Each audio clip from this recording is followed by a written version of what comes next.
Mr. Big Energy Drink. Tanta energía no cabe en una lata. Mr. Big. Neumáticos Hankook, Renault Clio R3, juguetes mayores, Suzuki SX4, Diario El Mercurio, Energética Shot and Go y FM Tiempo. Auspiciadores de Cristóbal Ibarra y Ramón Ibarra en el Rally Móvil. Síguenos este 2014 y apoya a nuestro equipo en la competencia de automovilismo más importante del país. Cristóbal Ibarra es el actual puntero de la categoría N3 en el equipo Hankook Suzuki Mayores. Ramón Ibarra, tetracampeón de Rally Móvil, participa en la categoría mundial R3 en el equipo Hankook Renault Mayores. Rally Móvil. Síguenos en Twitter y Facebook y pide tus canciones favoritas. Búscanos como Radio FM Tiempo, los clásicos de tu tiempo. En 2013 quiso ser presidente de Chile y perdió. Lo atacaron de la izquierda, el centro y la derecha y respondió. Le buscaron puntos débiles en colegios, autos y resistió. Ahora, Franco Parisi vuelve a ser un ciudadano común y a hablar de lo que más le gusta. Economía de forma simple, los mercados y las personas. Aquí comienza Tiempo de Parisi. Economía y consejos para las masas en FM Tiempo, los clásicos de tu tiempo. Muy buenos días, estamos en otro Tiempo de Parisi. Ahora el Tiempo de Parisi parece que se le anduvo atrasando porque viene un poco atrasado Franco, pero va a estar con nosotros en algún momento más.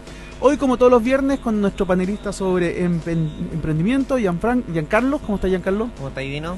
Bien, todo bien. Y tenemos además hoy un invitado especial, el abogado Mauricio Daza, hoy día en el caso Cascada, dentro de otros, ¿no es cierto? ¿Cómo estás, Mauricio? Así es, hola, buenos días, gracias por la invitación. Gracias a ti, Mauricio. Oye, ¿qué nos puedes contar de este caso emblemático? Hoy día algo veíamos la tercera, ¿qué nos puedes contar al respecto? Bueno, yo creo que lo primero es un poco explicar en qué consiste este caso Cascada, porque Exacto. Mucha gente habla de que este es un gran escándalo, e incluso se ha dicho, mire, ¿sabe qué? Esto podría afectar a los ciudadanos comunes y corrientes, pero nadie entiende exactamente cómo. Es como hablar en chino cantonés. Bueno, el punto es el siguiente. El caso Cascada consiste, por lo menos en la imputación, en lo que sería un fraude que se habría concretado en el contexto de la ley de mercado de valores y en el contexto de la bolsa de valores. ¿Cómo se habría concretado esta situación? Se habría vendido por parte de una empresa controlada por Julio Ponce Leró un determinado paquete de acciones en la bolsa. Esas acciones se habrían vendido a un precio inferior al precio que tenían en el mercado. Y estas acciones se habrían vendido por esta sociedad a un palo blanco. Ahora, este palo blanco, una vez que compró este paquete de acciones que está a un precio inferior, supongamos a 5, entonces procede este palo blanco a vendérselo acto seguido a otra empresa controlada por el mismo Julio Ponce Leró, pero a un precio artificialmente alto, por ejemplo a 15. Todo esto se hacía en la bolsa de valores y obviamente tenía por objeto, por una parte, hacer de que esa acción subiera su transacción a un precio mayor, de 5 a 15, ¿no? Perfecto. Y eso le permitía a las empresas de Julio Ponce el poder acceder a créditos que de otra forma no podría haber accedido. Claro, tenía mejores números. Claro, porque básicamente esas acciones que se subían de 5 a 15 es el principal activo que tienen las sociedades de Julio Ponce, y además le permitía justificar la distribución de un conjunto de utilidades que de otra forma no podría haber justificado. Pero te quiero hacer una pregunta, porque en este mercado chileno todos sabemos que es bastante pequeño y los dueños son todos conocidos. ¿Cómo es posible que en una bolsa tan pequeña como la chilena se haya pasado este caso Cascada, que representan empresas de los mismos dueños en el fondo, y nadie se haya dado cuenta o nadie quiso ver? Yo creo que nadie quiso ver. La verdad es que hay que recordar que Julio Ponce se hizo de la propiedad de Sokimich, que hoy día es la minera no metálica más grande del mundo. Claro, todos sabemos más o menos que esa es su empresa, pero quizás Claro. los especialistas todos saben cuáles son las Claro, siguientes. pero que esta empresa, que es bien grande, él básicamente la adquirió durante los años 80 cuando él era el yerno del entonces presidente de la República, Augusto Pinochet. Y en ese contexto él adquirió SQM. Ahora, el punto, digamos, es que acá, obviamente, para poder hacer esta triangulación, que es una de las figuras básicas en que se concreta el caso Cascada, era necesario contar con un palo blanco, y ese palo blanco no tiene que ser cualquiera. En este caso, la imputación involucra de que serían palos blancos, entre otros, por ejemplo, Leonidas Vial, que es uno de los dueños de la Raín Vial, que es la mayor corredora de bolsa en Chile, y además también es dueño, entre otros, de Colo-Colo. Bueno, el tema, digamos, es que era necesario que esta operación tuviera una cobertura de una corredora. ¿Por qué? Porque, como dijimos, son ventas cruzadas, y el primer paquete de acciones que se vendía a un precio artificialmente bajo, bueno, podía intervenir cualquier otra persona a comprarlo. Ahora, ¿cómo se impedía eso? Con el hecho de que había alguna bolsa de valores que estaba en concomitancia con esta operación, de manera tal de impedir que terceros pudiesen intervenir de alguna forma estas ventas cruzadas. Ahora, acá hay otro capítulo que también es interesante, porque si se mire, sabe que ¿cómo me afecta a mí, claro, persona común y corriente, de esto? Obviamente esto afecta al mercado de valores, porque se supone que el mercado de valores tiene que funcionar de una manera transparente, y esto vulnera aquello. Sin embargo, esto afecta a todos los ciudadanos, porque dentro de quienes iban a financiar este modelo fraudulento estaban las AFP. Claro. Y ahí están las cotizaciones de gran parte de los chilenos. ¿Cómo esto ocurría? Lo que pasaba es que, como dijimos, una sociedad de Ponce vende un precio inferior al de mercado un palo blanco, y el palo blanco vende de vuelta a otra sociedad de Ponce esta misma acción a un precio artificialmente alto. Para que esta segunda sociedad pudiese adquirir a un precio artificialmente alto, entonces tomaba créditos. Ahora, para pagar esos créditos, entonces la segunda sociedad, la que adquiría más caro, le pedía a sus accionistas que se pusieran con plata para cubrir ese crédito. ¿Y quiénes eran los accionistas? Entre otros, los accionistas minoritarios, las AFP. Entonces ahí vienen todo este tema de los aumentos de capital que se denominan, que es una forma de poder recaudar dinero para, entre otras cosas, pagar estos créditos. O sea, finalmente, los que pagamos este modelo fraudulento, a partir del cual Julio Ponce Leró y sus empresas habrían obtenido utilidades de manera ilícita, seríamos todos los chilenos a partir de las AFP. Esto obviamente es una investigación que está en curso. Existe una investigación administrativa en la Superintendencia de Valores y una investigación penal en la Fiscalía. La investigación administrativa es la que ha causado más ruido ahora, porque se ha conocido el día de ayer de que el Ministerio Público ha rechazado una acción criminal que interpuso Julio Ponce en contra del superintendente, básicamente acusándolo de que esto era una suerte de conspiración política, ¿no? Sí, es una lista que ha sonado bastante en los medios, tanto el tema con la superintendencia como la posible vinculación o no del expresidente de la República, ¿no es cierto? Claro, Sebastián Piñera obviamente tiene un historial de muchos cuestionamientos respecto de lo que ha sido su vida de negocios, ¿no? Y obviamente, bueno, eso es terreno fértil para poder levantar obviamente algún tipo de imputación nueva que tenga algún viso de credibilidad. Sin embargo, debo decir de que yo, analizando los antecedentes, no he logrado observar hasta el momento de que exista alguna intervención ilícita por parte de Sebastián Piñera a sus empresas. ¿De qué manera se llega, digamos, a esta imputación? Lo que ocurre es que Julio Ponce, obviamente, y a partir también de sus abogados, que tienen una estrategia armada, lo que pretenden hacer es desnaturalizar esta investigación, tratando de llevarla a un terreno que sea más favorable. Tratar de meter mucha gente al saco para que ese saco sea más pesado y no pueda caer en él. Bueno, después de la crisis subprime en Estados Unidos, se acuñó el dicho de too big to fail, demasiado grande para caer. Claro. Entonces, el tema es hacerlo de esa manera, porque con eso se garantiza impunidad. Entonces se está tratando de señalar de que Sebastián Piñera tendría algún tipo de intervención en esto, en la medida que él es controlador de una sociedad, Bancard, que adquirió paquetes de acciones de estas empresas cascadas. Siempre sabe las empresas cascadas, nadie entiende qué son. La empresa cascada es bastante sencillo.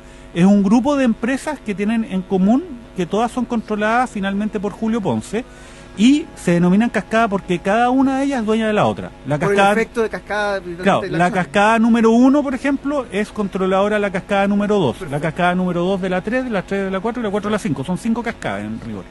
Entonces, pero todas finalmente son controladas por el lícito Julio por naturaleza.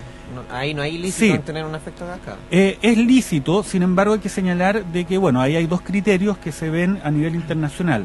Hay un criterio preventivo que utilizan muchas legislaciones internacionales donde impiden que existan organizaciones societarias como esta. Claro, porque se presta para los malentendidos. Sin embargo, en Chile se ha optado por otra cosa. Se dice, ¿sabe qué? No, nosotros lo vamos a permitir, pero vamos a sancionar duramente si es que nosotros los pillamos haciendo algo, por decirlo de alguna forma.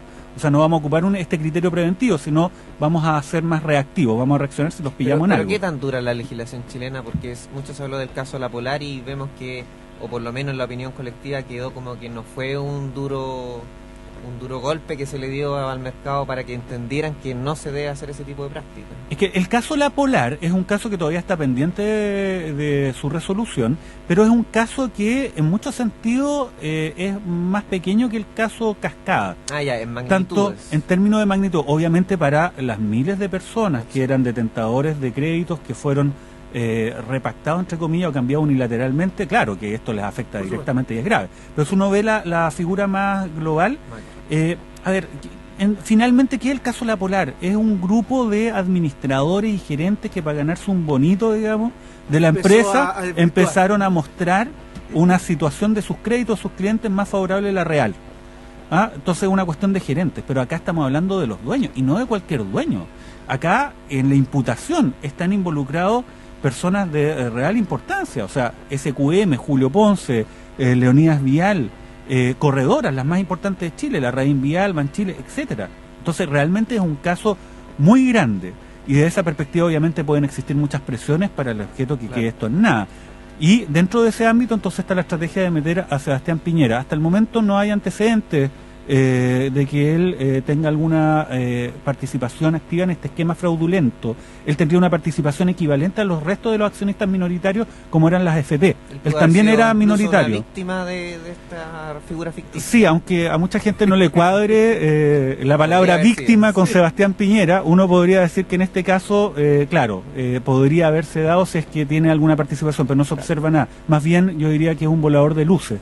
Y por eso es que la querella que interpuso Julio Ponce en contra del ex superintendente Coloma es bastante, digamos, injustificada.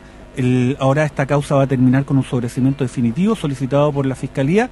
Yo espero que de verdad el señor Coloma, haga lo que tiene que hacer, pues, y que sea una persona que actúa en serio, y que una vez que se obtenga ese sobreseimiento se querelle por acusación calumniosa en contra de quienes levantaron esto, básicamente con la finalidad de poder obtener algún rédito como defensa, cosa que es ilícita, ¿no? Sí, porque más allá del tema directo con el señor Coloma, creo que hay un tema con la credibilidad de la superintendencia, ¿no? Corrígeme si me equivoco, pero la independencia de la superintendencia es sumamente importante. Por lo tanto, el momento que la empieza a meter en juicio a partir de este tipo de querella, también empieza a minar un poco o la credibilidad o la confianza en los futuros superintendentes, ¿no? Claro, acá lo que se pretendió era, por una parte, generar una suerte de presión ilícita en contra de la labor de la superintendencia, con la finalidad de que obviamente el superintendente frente a estas querellas tomara un paso atrás respecto a su deber legal, pero también era una forma bastante burda de tratar de desviar la atención pública y la atención del propio superintendente, en el sentido de tener que defenderse él, más que empezar y seguir con esta investigación. Ahora, yo creo que hay señales positivas. Acá hubo un lobby gigantesco con la finalidad de colocar un superintendente que pudiese ser un poco más blando respecto a la situación cascada en esta administración. Y la verdad, hay que considerar de que se ha dicho mucho de que Enrique Correa estaría prestándole servicios de lobby, en definitiva, a Julio Ponce.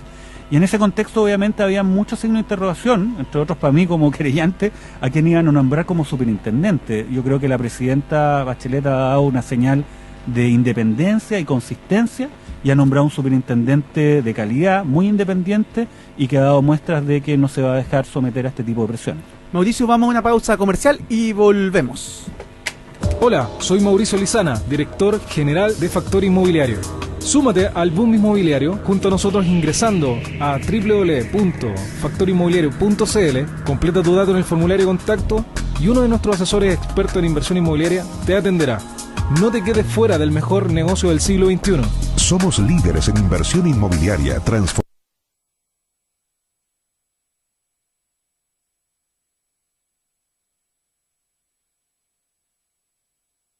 Formamos a personas comunes en inversionistas inmobiliarios exitosos. Visítanos en factorinmobiliario.cl.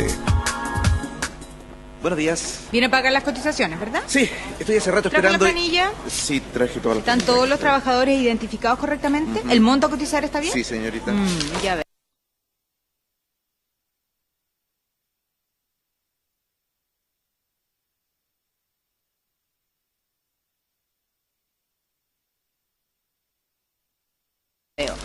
Pero acá hay un error. ¿Cuál? El periodo no corresponde. Sí corresponde. Lo siento, ¿ah? No. Va a tener que volver el lunes. No, Ya, pero- permiso, que pase el siguiente. Olvídate de los trámites engorrosos y realiza los pagos previsionales por internet en Previred.com. Era más fácil pagar tus cotizaciones. Pagar en Previred. Por eso, Astrategia, confía en nosotros y logra todas las metas de tu empresa. Conversemos en contacto@centroclick.cl o conoce más sobre nosotros en www.centroclick.cl. Estamos de vuelta en Tiempo de Parisi. Hoy día falta de Parisi, que no ha podido llegar porque está en trámites personales. Estamos hablando con el abogado Mauricio Daza, abogado del caso Cascada, pero también de otros casos emblemáticos de los cuales vamos a hablar hoy día los cuales han tenido gran impacto en la opinión pública. Mauricio, otro de los casos en que has estado metido y que creo que me parece interesante conversar hoy día, básicamente por el tema de que ha dado vuelta el tema de la educación, es el tema de la Universidad del Mar. ¿En qué va eso? ¿Cuál es el futuro que se ve para el caso de la Universidad del Mar? ¿Y en qué estás tú con respecto a ese tema, digamos? Mira, en el caso de la Universidad del Mar hay que señalar que existen a lo menos 2 investigaciones grandes en sede penal. La primera se vincula con el pago de coimas a miembros de la Comisión Nacional de Acreditación, a cambio precisamente de que la Universidad del Mar y otras fuesen artificialmente acreditadas, o sea, que se les diera un sello de calidad sin que cumplieran con los requisitos necesarios para aquello. ¿En esas investigaciones donde están varias otras universidades paralelamente? Exacto, O sea, se ahora habla... debe haber un lobby tremendo porque hay muchas universidades que están funcionando como si nada y están con un tremendo juicio. Imagínense si esa información llegara de forma masiva a los alumnos. Claro, bueno, ahí estaba la Universidad Pedro de Valdivia, está la Universidad Seca, hay varias universidades que están siendo indagadas, pero básicamente esa arista es bastante acotada. ¿Por qué? Porque se vincula con el hecho de que determinadas personas, con nombre y apellido, le habrían pagado a otras determinadas personas del Consejo Nacional de Acreditación, con nombre y apellido, una coima a cambio de una acreditación. ¿Esto estamos hablando del año? Estamos hablando del año 2011 más o menos, 2011-2010. Se está investigando, obviamente. Esa arista... Tú estudiaste en la Universidad del Mar, ¿no? Exacto, Sí, mi exacto. carrera de pregrado. Bueno, entonces con mayor atingencia a ver el resto. Esta causa tiene ya personas formalizadas y de hecho se ha anunciado hace algunos días atrás de que la Universidad del Mar, como persona jurídica, accedió a llegar a un juicio abreviado con la Fiscalía, que significa que en el fondo pactan una condena y el monto de la condena. ¿Ah?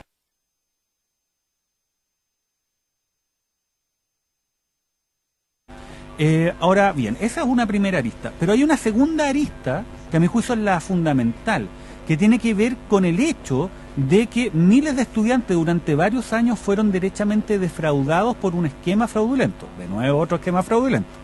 ¿Y cómo habría operado este esquema fraudulento? Un grupo de personas habrían construido una supuesta corporación sin fines de lucro que era una universidad. Pero esto no era real, esto simplemente era una pantalla para obtener tanto de los estudiantes como del Estado dineros que de otra forma no podrían haber obtenido. Y después estos mismos dineros eran hechos llegar a los bolsillos de los controladores de estas universidades a través de un conjunto de contratos falsos o simulados, arrendamientos por valores que estaban sobrevalorados, Cargos de familiares, asesorías que nunca se hicieron o que eran inútiles, etcétera. Ahora, esto obviamente, en este modelo, las víctimas son los estudiantes. No así lo que ocurre respecto de toda la arista de las coimas, donde el Estado, la fe pública son las víctimas. Esta segunda arista, nosotros hemos insistido mucho de que sea investigada. Yo represento a más de 1.200 alumnos de todo Chile en esa causa. Y no ha costado mucho hacerla avanzar, porque no existe una gran voluntad, por lo menos no se manifiesta por parte del Ministerio Público, de investigar de manera presurosa esta arista, y a mi juicio, ¿por qué? Porque si uno criminaliza esto, o sea, si uno dice que esto es delito, entonces uno podría señalar de que existen muchas otras universidades que estarían en la misma situación. Justamente eso quería consultar, porque en el mundo universitario es más o menos ya conocido, y además a partir del informe que se hace en la Cámara de Diputados en algún minuto, ¿no es cierto? qué este tipo o este modelo de negocio, por llamarlo de alguna manera, o este modelo de trabajo, es más o menos usado en varias universidades chilenas, no solamente en la Universidad del Mar, ¿no? Claro, son varias. Entonces existe ahí el temor de decir, ¿sabe qué? Si yo avanzo mucho en esta arista, puedo abrir una caja de Pandora gigantesco. Exacto. Que es un temor además que no debiese tener la autoridad pública, claro, que tiene que investigar los delitos quien quiera que lo haga y cualquiera que sea su magnitud. Bueno, nos ha costado mucho, pero lo hemos logrado en cierta medida. La primera causa, la de coimas, lo tiene el fiscal Gascardo, que es fiscal de la Fiscalía Oriente, de una unidad de complejidad, pero insisto, esa causa afecta a quienes pagaron una coima y a quienes la recibieron, nadie más. Pero esta causa que afecta a miles de estudiantes la lleva a la Fiscalía Regional de Valparaíso y nosotros estamos insistiendo para que haya alguna respuesta. Exacto. Porque no es tanto una respuesta a mí, sino una respuesta a los miles de estudiantes que estuvieron en una situación de ser defraudados y además, aparte de eso, en otra arista, han sido absolutamente abandonados. Exacto, porque el tema ya salió de los medios de comunicación, ya no está en las primeras planas, y eso te quería preguntar si tú tienes un poco más de información. Ese alumno que iba en tercer año, en cuarto año del 2012, por ejemplo, ¿en qué está ahora? ¿Ya se reubicó? ¿No se reubicó? ¿Se le indemnizó? ¿Tuvo que pagar extra? Cuéntame cómo va eso. A ver, ninguno de ellos fue reubicado ni ayudados por el Estado. Lo que sí les puedo decir que lo único común de todos esos estudiantes que han sido burdamente utilizados por la clase política para invocar su nombre con la finalidad de poder sacar algún rédito. Pero para ayudarlos, cero. Acá el punto fue de que cuando se cerró la Universidad del Mar, se señaló de que se iba a nombrar una persona que iba a ayudar a los alumnos a reubicarse. Esta persona duró algunos meses, renunció, nunca nombraron a nadie a cambio y quedaron en absoluto abandono. Eso significa que cada estudiante tuvo que ir a tocar la puerta en forma individual de otras casas de estudio para ser reubicados. Obviamente, cero poder de negociación. Y peor aún, ¿qué es lo que hacían estas nuevas casas de estudio? No todas, pero un número importante. Le decían, mire, ¿sabe qué? Usted es un estudiante de cuarto año, yo lo voy a recolocar en primero. No le voy a ofertar un plan de nivelación, que eso hubiese sido algo en beneficio de los estudiantes, sino lo voy a colocar en primero y además usted va a tener que documentarme la deuda de esta nueva reincorporación. O sea, ese estudiante quedó con la deuda anterior, que corresponde a una estafa, y además tuvo que firmar nuevamente documentos, letras, pagaré y cheques para poder justificar la entrada a la casa de estudios. Y estos nueva. Son miles de alumnos. Tú me dices que representa 1.200, pero me imagino que son cerca de 10.000. Sí, claro, representa una fracción pequeña comparada con el universo total. Entonces, a mí me da mucha, digamos, frustración escuchar que existen muy buenas iniciativas, por lo menos en su idea inicial, como es el tema de nombrar un interventor, cuyas facultades obviamente hay que resguardar de que no afecte de manera injustificada derechos también legítimos de terceros. Pero el punto, digamos, es que se cita al caso de la Universidad del Mar en las discusiones parlamentarias, cuando uno le pregunta a la gente del ministerio, pero uno se pregunta paralelamente, bueno, ¿y qué han hecho estas autoridades en concreto respecto a los alumnos de la Universidad del Mar? Bueno, la respuesta es sencilla, no han hecho nada. Imagínate, Dino, mira, ponete en este caso, vas en sexto año, quinto año de medicina, pagando una matrícula importante y se te acaba el sueño. Sí, por eso, déjame llevarte a otro ámbito dentro del mismo caso. Digamos. Yo sé que tu tarea como abogado es entender y ayudar a estudiar lo que está pasando hoy día o lo que pasó y ver cuáles son las responsabilidades y lograr las indemnizaciones, me imagino, en los casos correspondientes. Pero, ¿habría algo que podría haber hecho la autoridad previamente para poder prevenir el caso de la Universidad del Mar? Porque finalmente lo que uno ve de afuera, y nosotros lo vimos muchas veces en campaña cuando conversamos con Giancarlo y con mucha de la gente que estudió en la Universidad del Mar, es que también esto de alguna manera llega y se cierra, explota en algún momento, ¿no? Pero claramente habían indicios previos. ¿Se podría haber hecho algo previamente para no terminar con un montón de alumnos afuera y dañados finalmente? Bueno, lo que se debió haber hecho era hacer respetar la ley. Hay que recordar de que existe una norma dictada en el gobierno militar, no digamos que es el gobierno más socialista del mundo. El gobierno militar estableció de que la educación superior no había espacio para el lucro. Pero ¿qué ocurrió en los 90? Se empezaron a abrir universidades que claramente tenían un fin de lucro, pero también hay que sincerar un poco el tema. ¿Quién eran los dueños, los directivos, los profesores? Personas de distintos ámbitos políticos. Entonces, bueno, pero de todo signo político. De hecho, se ha llegado hasta un punto en que se podía relacionar una determinada universidad con un determinado sector político. Entonces, ese tema, digamos, generó de que en la práctica todos miraran hacia el lado. Nadie hiciera lo que debía hacer, que era aplicar la ley, impedir que se lucrara en educación superior, Y bueno, y que esta situación en definitiva no llegara al extremo de la Universidad del Mar, porque lo de la Universidad del Mar obviamente es un caso absolutamente, digamos, extremo, en el sentido de que era tal esta bicicleta que se armó, de tal envergadura que en un punto obviamente se quebró y se le dejó de pagar a los profesores, se dejó de pagar a instituciones que ayudaban a la formación de los alumnos, por ejemplo, en todo lo que tenía que ver con escuela de medicina, kinesiología, la posibilidad de poder hacer internados, se les pagó se les dejó de pagar a esas instituciones, a los trabajadores, etcétera. ¿Tú representas solamente alumnos porque está toda esa realidad de auxiliares, profesores? Solamente a los alumnos, pero está toda esa realidad que también, ¿y por qué? No es que no existieran los dineros, sino que esos dineros se prefirieron llevar a los bolsillos de los controladores antes de pagar lo que involucra mantener una universidad. Y esto en un contexto en el cual yo, por lo menos, habiendo estudiado un poco este tema, tengo la convicción de que no es compatible el lucro con una universidad de verdad. Y una universidad de verdad es una universidad que hace docencia, hace investigación y extensión. Esa división entre universidades complejas o menos complejas es artificiosa. Hay un solo tipo de universidades, las universidades complejas, entre comillas. Los demás son institutos profesionales que otorgan títulos universitarios. Eso es otra cosa. O la versión norteamericana de los colleges, ¿no? Claro, pero eso es otra cosa. Sí. Mauricio, te quería llevar a otro ámbito, nos quedan 5 minutos de programa, pero ya para cerrar, ayer en el Canal 13 conocimos y algo nombramos que finalmente Franco logró resolver el tema de las platas que estaban retenidas, ¿no es cierto? Tú también estabas ahí metido junto con Ortustegui apoyando en este proceso, que quizás no quedó muy claro ayer en lo que se dijo en el Canal 13, no sé si nos puedes contar un poco más de eso como para cerrar, y ya que estamos en el programa, digamos, hoy día no vino Franco a hablar del tema, pero sería interesante conocer un poco también la versión desde el punto legal. Sí, mucha bueno, gente nos pregunta. A ver, lo que ocurrió esta semana es que se terminó finalmente el capítulo vinculado con la devolución de gastos electorales de Franco Parisi. Eso a partir de una resolución que logramos obtener, que se liberaban todos estos dineros. La verdad es que, bueno, a mí me tocó asumir la defensa de Franco en todo este proceso. Y, en definitiva, todos los cuestionamientos que habían respecto a esta devolución de gastos electorales lograron resolverse después de varios meses, obviamente, porque estuvo sometido a un conjunto de procesos. Hoy día esos dineros van a ir a cuál es su destino natural, que es precisamente el poder cubrir gastos electorales. Así que, obviamente, yo como abogado lo asumo como un triunfo profesional importante y me parece también que a Franco Parisi esto le causa, digamos, una alegría, porque es una buena noticia. Pero yo dividiría un poco el tema de Franco y lo llevaría un poco más allá. Sí, déjame quizás hacer un alcance ahí, porque algunos medios hablaban de millonaria suma o alguna gente quizás insinuaba como que esta plata iba a parar al bolsillo de Franco. Exacto. Y decir sumamente claro de que esto iba a parar a un crédito que se había pedido y que finalmente se estaba pagando y que hoy día incluso se estaban pagando intereses por sobre esos dineros. A ver, revisando los antecedentes y viéndolo objetivamente, porque además yo no participé en la campaña de Franco, pero lo vine a conocer los antecedentes con posterioridad al término de ese proceso.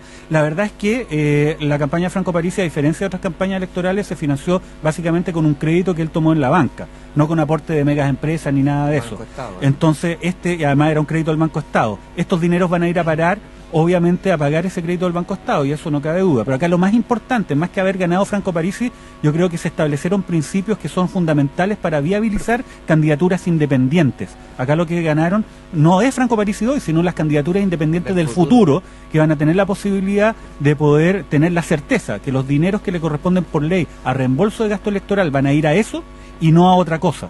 Y obviamente eso va a viabilizar que el Banco Estado y otras instituciones puedan entonces también financiar campañas de quienes no tengan el favor de los grandes grupos económicos en Chile.